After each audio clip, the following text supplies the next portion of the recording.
all things Astros with your hosts, sports writer Jeff Balke and Astros broadcaster and former third baseman Jeff Blum.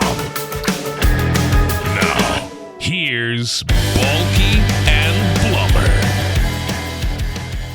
What is up, H-Town? Welcome to episode 26 of Believe in Astros podcast on the Believe Podcasting Network. It's a happy day after a no-no on a lovely, cloudy Thursday morning. My name is Jeff Balke, and my partner, of course, the man, the myth, the legend, Jeff Blum, here with me. You can find us on Spotify, Apple, Stitcher, of course, also on YouTube. Be sure to like and subscribe to keep up with us, and give us a follow at Believe in Astros. In fact, the YouTube channel just allowed us to have a nickname, so now you can find us at youtube.com/@BelieveInAstros, which is cool. Nice. You can find me at Jeff Balke and Blummer at Blummer27. Let me Blummer, how are your feelings today? Obviously, yesterday a little bit of a bummer. What about today? How are you feeling this morning? My spirits have been lifted just a bit. It's not that you ever really lose faith, because you're down 2-1 in that series for the Astros, and as a fan, you're going, man, we got destroyed. 5 home runs, 7 runs, didn't score a run on offense, and it's really easy to kind of lose faith and lose hope. But at the same time, baseball is such a fickle, crazy, humbling, exciting, energetic type game. And who knew that the Astros were going to flip the script in the way they did? I can only imagine the excitement of a Philadelphia fan saying, we just pumped out 5 bombs against Lance McCullers Jr. to score 7 runs and shut down that offense, to wake up and finish game 4 and be like, holy hell, what just happened? 5 bombs to no hits in 24 hours. You said it right. I mean, baseball is it's a humbling game. I mean, probably more than any other, really, because of just the quirks and how things can go from one game to the next. Word for our sponsor, BetOnline. Basketball is back, and BetOnline remains your number one source for all sports betting needs this season. You'll always find the latest odds, team matchup info, player news, and game trends at BetOnline. And as your continued source for all sports wagering information, BetOnline features live betting, free contests, and giveaways all season long. I wonder what the bet on a no-no would have been last night. That's what I was just going to ask you. What was the payout on the no-hitter? What was the payout on the series? A payout on a no-hitter? It had to be like 500 to 1 at least, I would think. And it's only it's only the second one in World Series history. The previous one was a perfect game by Don Larson. And 56. I mean, that's just incredible. Always the fastest and easiest way to bet on all your favorite sports and events, whether that's NFL, NBA, NHL, MMA, tennis, boxing, even golf, or no-hitters. Head to betonline.ag to join and receive your 50% welcome bonus for your first deposit. Make sure and use promo code BELIEVE, that's BLEAV, to receive rewards. BetOnline, where the game starts. I said it yesterday when we were talking, and I said, is it wrong of me to trust Christian Javier as much as I do? And God bless him. My thoughts were rewarded. I mean, it's very difficult to put into context. Like, for me, last night watching it, it's like, oh, it's a no-hitter. It's great.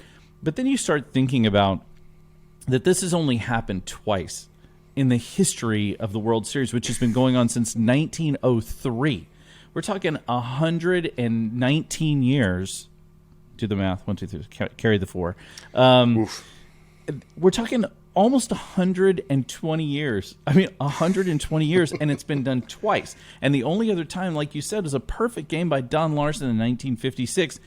The catcher was Yogi Berra. I mean, think about that for a minute. The guy who we quote all the time, jokingly. And, I mean, it's hard to comprehend it, and Christian Javier came out there and just started mowing guys down from beat 1.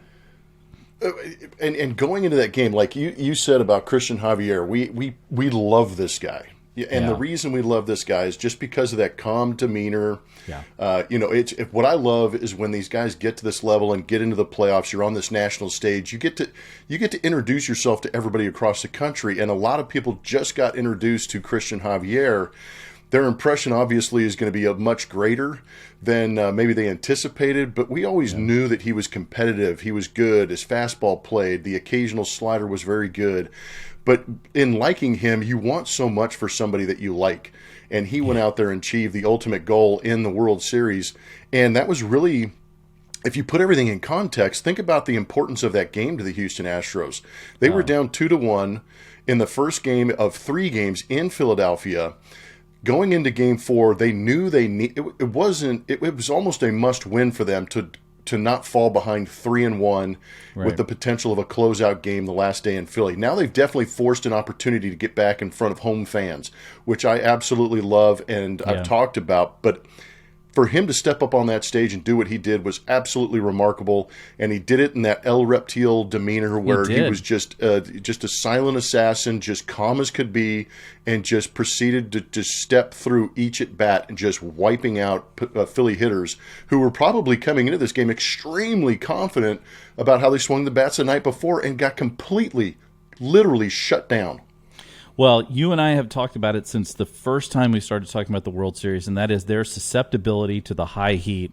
Unbelievable, right? And Javier just kept coming with it. He kept changing their their level of their eyes by throwing up in the zone and then throwing those breaking pitches down. He was remarkable, and they said it on the broadcast last night. I don't think his facial expression changed until the last out. Even in the dugout, he was just.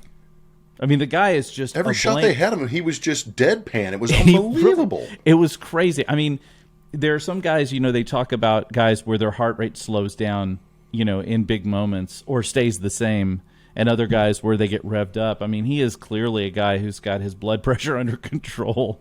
I mean, just unbelievable. I wonder sometimes watching him pitch against other teams, because in this day and age of the bat flips and the shooting the arrow to the sky and swords and whatever it is that these guys do, just all these antics and swagger and all whatever you want to call it, he consistently goes out there, wipes you out, turns around and grabs the baseball back with an expressionless face. I wonder if that gets to the other team, like they're going, why isn't this guy reacting? Because when you don't react, it's almost as if you expect it, and that makes it hurt a little bit more. Because I'm going, man, that was a nasty pitch. He made a great pitch. Why isn't he happy about it? Did he expect to get me out with that pitch? And then I'm even more pissed when I go back to the dugout. He doesn't punch. He doesn't punch the air. He doesn't do anything. He's just and it really, it's interesting in this day and age too, where I think fans expect players to be demonstrative in their behaviors. That's a great point. He's not, and yet it's a good lesson for a lot of people, particularly in baseball, because it is such a long season. It's a grind, and as Craig Biggio has said, I mean, I don't know how many times he said it. You can't get too high. You can't get too low. You just go out there every day. It's like the Bull Durham thing where they just get, he's like, I just taking it one day at a time, and God willing, things will work out. And he is, and Christian Javier seems to be the living embodiment of that mindset. And it's just fantastic. Yeah, but I think you need to go back to what you talked about with the elevated fastball, because you went in a Lance McCullers start, 18% fastball, and then you go to Christian Javier, obviously 2 totally different pitchers, but at the same time understood, like we all did, that the elevated fastball can get to the Philadelphia Phillies. He threw 72% fastballs. And the other thing, 72%. And I also want to point out something else. The average velocity on that fastball, 93.4. In this day and age of 95 plus, 100 miles an hour, max effort type pitching, 93.4 played against the Philadelphia Phillies in the World Series to get that combined no-hitter started. Well, that's mostly because of just great pinpoint location, and he had some movement on his fastball as well. Guys just couldn't get a barrel on it. They just couldn't get it. And that riding fastball, I actually, I don't want to get too deep into the weeds on this, but the riding fastball is pretty interesting. I saw a one of those sports science shows like a couple of years ago, and they talked about how the balls don't actually rise. It's not there is no such thing as that. But most fastballs dive, right? That's kind of because your arm is pitched, you're throwing downward towards the plate, and so the ball naturally wants to go down. to have a guy have a release point where the ball just stays flat or just barely moves down a little bit, it's got to be incredibly difficult to see and hit a pitch like that when you're expecting every single one of them to drop down into the zone. Yeah, I mean, we really could get into the weeds, like you said, and really try and talk this thing out. But his spin rate is so incredible that the ball just kind of flattens out. It doesn't necessarily rise like you're talking about. But, if you're watching on the YouTube channel, the pitcher is on an elevated mound, throwing with an elevated arm angle, and there's some tilt. And what we talk about tilt is that angle coming down towards the catcher. And what that fastball does when it eventually has that kind of spin rate and kind of flattens out a little bit, instead of having that downward trajectory, it'll just tilt up just a little bit and it won't drop to the earth as quickly as some of these other pitches. And that's where there's a word for it. It kind of messes with your mind a little bit. I can't use it on the podcast because I'm trying to have this a little kid friendly, but it'll mess with your mind because you're going, why isn't this ball on the trajectory I'm anticipating? And it's because that spin rate keeps it from dropping down in the zone where you anticipate it. And when you swing where you anticipate, and that ball doesn't have the drop that it normally does, you swing under it, you pop it up, and it's awesome. And especially if you start at the top of the zone, you got to get your hands so high above that baseball to try and compete with it that it's counterintuitive as a hitter, and that's why he's so effective and why he's brilliant with that fastball. Yeah, and excellent use of the pen as a visual aid, I might add. For those who didn't see this, you might want to check YouTube. This Blummer's he's giving us all an education on the rising fastball. We should not obviously leave out the fact that this was a combined no-hitter. 3 relievers. Brian Abreu, first of all, Brian Abreu is ridiculous. I mean, I don't know what else we can say about this guy. That guy is just 99, 99, 100, 98, 99, just like we talked about. Wipeout slider at 90 to 92. And we talked about right before this, a lot of the pitching last night seemed violent. I mean, it was like angry pitching. Well, and Brian Abreu is the embodiment of that, speaking of. One of my favorite words in baseball is malevolent, because I usually typically use that for hitters, most notably Yordan Alvarez, because he just takes malevolent hacks, the ball goes 450 feet. But I agree with you. Abreu came in with malicious intent last night. It was unbelievable how he came out and was really you can almost watch the delivery as he released the baseball. He was almost, forcing that baseball through the zone, but it jumped out of his hand at 99 miles an hour. And then I was really impressed with the ability to locate the slider at the same time, because sometimes Brian can get the high velocity, which is great, rush it through the zone, and then he'll over boogie on that fastball a little bit and pull it out of the zone. But he was on point with the fastball slider last night and really kind of set the tone after he came in for Christian Javier. That's what was great about it. I'm going to tell you something else right now, Blummer. The name of my next album for sure is Over Boogie. I'm telling you right now. I'm telling you, it works. That is the name of my next record, Over Boogie. If that's not a name already of an album, then somebody has messed up. Then you come in with Montero, who also is another, high leverage, high velocity guy.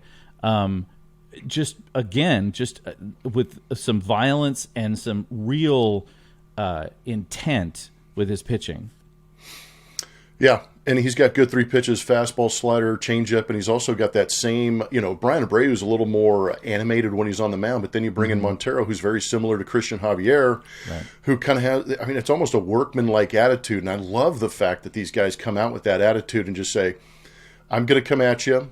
It's going to be a competition. You're going to get me maybe sometimes, but more often than not, I'm going to go out and win the battle. And when I do, I'm just going to turn around, watch my guys throw it around the diamond. I'm going to grab that baseball back from Alex Bregman.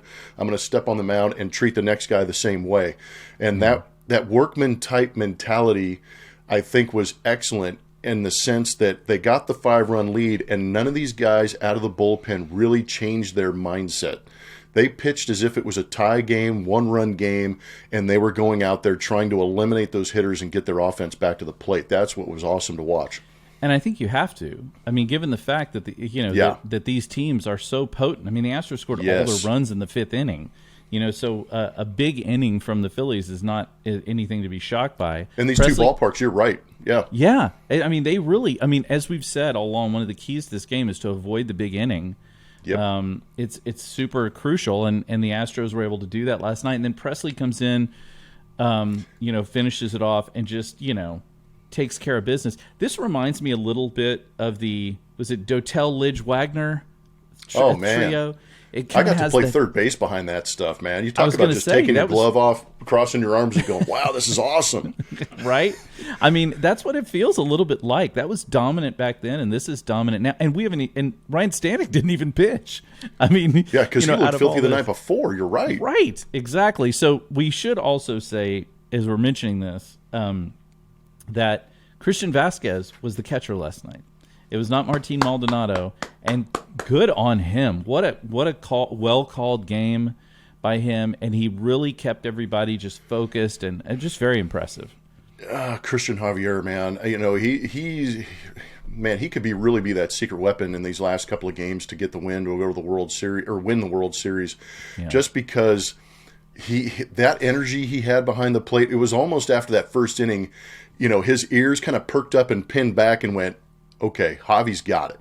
Yep. And we're going to go after these guys and attack it because, it's one thing for a pitcher to have that kind of confidence, but when you get that reassurance from your catcher and that energy that's exuding from him as he's so excited to push the pitch count numbers and get you to come towards home plate, that I think kind of really invigorated what Christian Javier had and gave him the confidence to execute those pitches. Because if you're on the same page, you don't have to think too much. You just have to grab the pitch and go.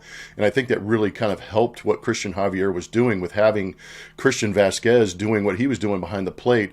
And then, of course, he puts together some great at-bats and was a lot of fun to watch. And it was just one thing I really appreciated is that was a game yesterday. That 5-0 win in the no-hitter was something that we became accustomed to during the regular season.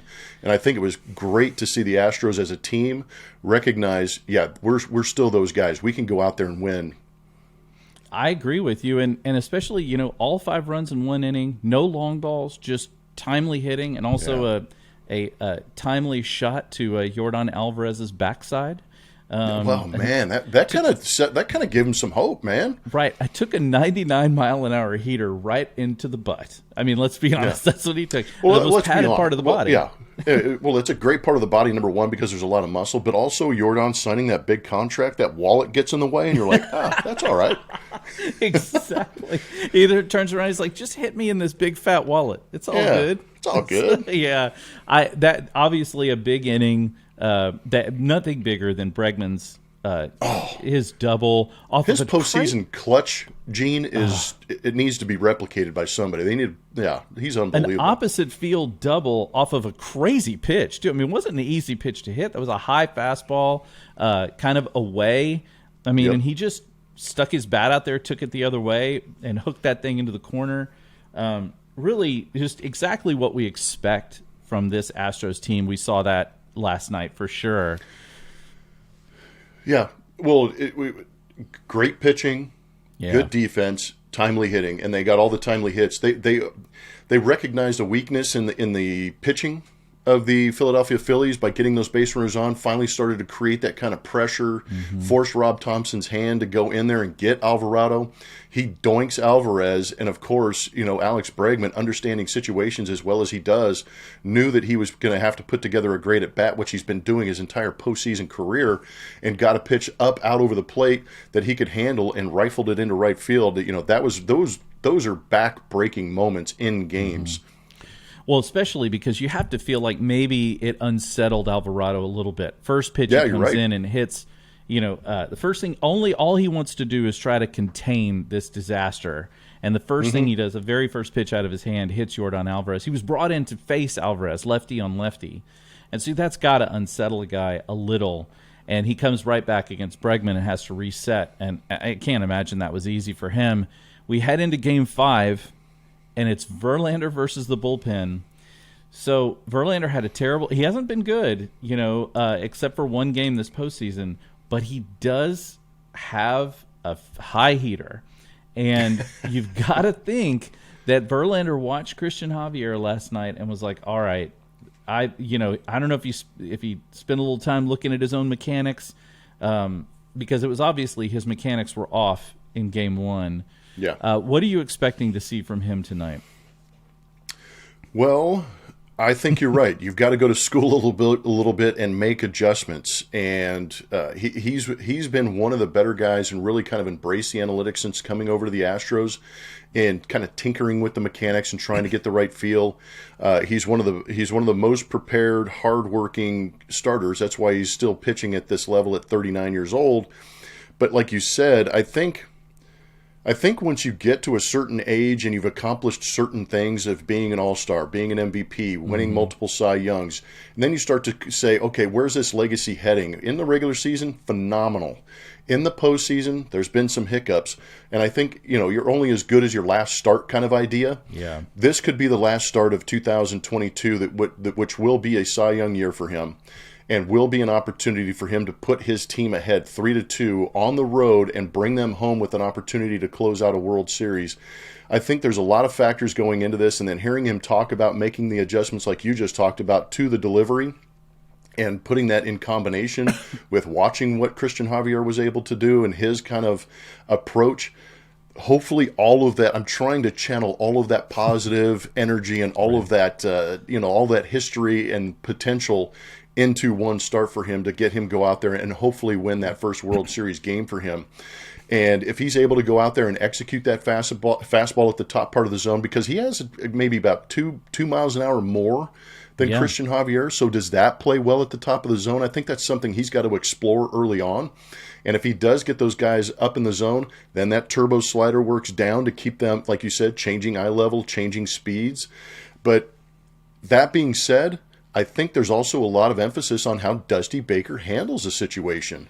Yeah. Because if he sees Justin Verlander start to get in trouble, he may have to be a little bit quicker in going out there and going to that bullpen to kind of squash any opportunity the Phillies create, and then try and manage that game that way. I think that's going to be paramount, because you got to remember too, Friday's an off day, so you can not blow these guys out, but you can use maybe these arms a little more aggressively than you have in the past. Well, and you still have Hunter Brown, and you still have Ryan Stanek, and that you guy. Still have, jeez. And I know you still have Luis Garcia. It's again the embarrassment of riches. But you have guys that you can throw out of the bullpen that can take multiple innings if you need be. I have a good feeling about Verlander tonight. I feel like he's going to. We've talked about all year long about how he is the ultimate competitor. That he, when he goes out there, he is, pitching with a certain level of hostility, with a certain level of understanding of his place in baseball. And I feel like this, like you said, this could be, let's be honest, this could be his last game as an Astro. You're right. We don't know That's what's going to happen. think about. And this and it could potentially be his last trip ever to the World Series. I mean, depending on how long he plays and what position he's in. So you know that's got to weigh on him. It's got to be part of his mentality. And if he's going out and this pitching against Noah Syndergaard and a bunch of bullpen guys, you would think this is his best opportunity to really show. Because, they're going to be swinging like crazy because they know that the Astros are going to come out and try to put every ball in play, do like what they do, make contact. And and so they're going to be doing the same thing because they want they feel like they're going to have to score runs to win in this game. Yeah, and I think, as much as we're talking about Justin Verlander, I think it's for the Astros too. The mentality is we've got arguably our ace on there. We know the history in the postseason, but at the same time, it is Justin Verlander. He comes in with a pedigree that you anticipate winning the game when he's in, and then you look at the matchup. As good as Noah Syndergaard can be, and as good as he's had a couple of outings against the Astros, these guys understand that they're only going to have to maybe face him one time through the order, and then they're going to see some of these arms out of the bullpen, and hopefully that leans towards the Astros going out there putting together some great at-bats, because you need to recognize, even as good as that bullpen's been for the Phillies, it's still the bullpen. It's still guys you should go out there and beat, and those guys are going to be in some high-leverage situations. Hopefully they can put enough pressure on them and have learned enough in the first 4 games to go out there and compete and be able to put good at-bats on these guys and create some traffic and some pressure on them. Exactly. I think that's the best point of all of it, is that they've seen these guys now. They've been through pretty much all of these. Yeah, the comfort level will rise when you face them a little bit more. You're right. You would hope so. All right, Blummer, what do you think tonight? What's your call? I think it's going to be a little bit tighter game, but I think eventually the Astros do have a couple of those innings where they do burst for maybe 2-3 runs. They put up some crooked numbers and kind of create some pressure and force Rob Thompson maybe to get uncomfortable with some of the guys he brings in. And at the same time, I think Verlander's going to go out there and pitch just good enough to qualify for that W and get that first big league win, first World Series win, and bring this thing home 3-2 for the Astros in Game 6. All right. Well, it's a huge game. Obviously, every game is huge. What else can you say about it? We'll obviously be back after Game 5 tomorrow to discuss it and hopefully talk about an Astros win and how they're coming back to Houston with 2 games to close it out on the home field, which would be pretty spectacular. Thanks to everyone for listening and for watching if you're on YouTube. Thanks to Bet Online for their sponsorship, always. Obviously, give us a follow, drop us a comment, hit the like and subscribe button everywhere. And hey, man, maybe not another no-no tonight, but let's get out there and get after it, because there's nothing more that I want to see this weekend than the Astros grabbing that trophy on the field at Minute Maid, surrounded by Houstonians going out of their damn minds. Yep, we talked about it. The photo opportunities and the party are going to be worth it. It's going to be something. All right, you guys, we'll talk to you tomorrow. Thanks so much. Go Astros.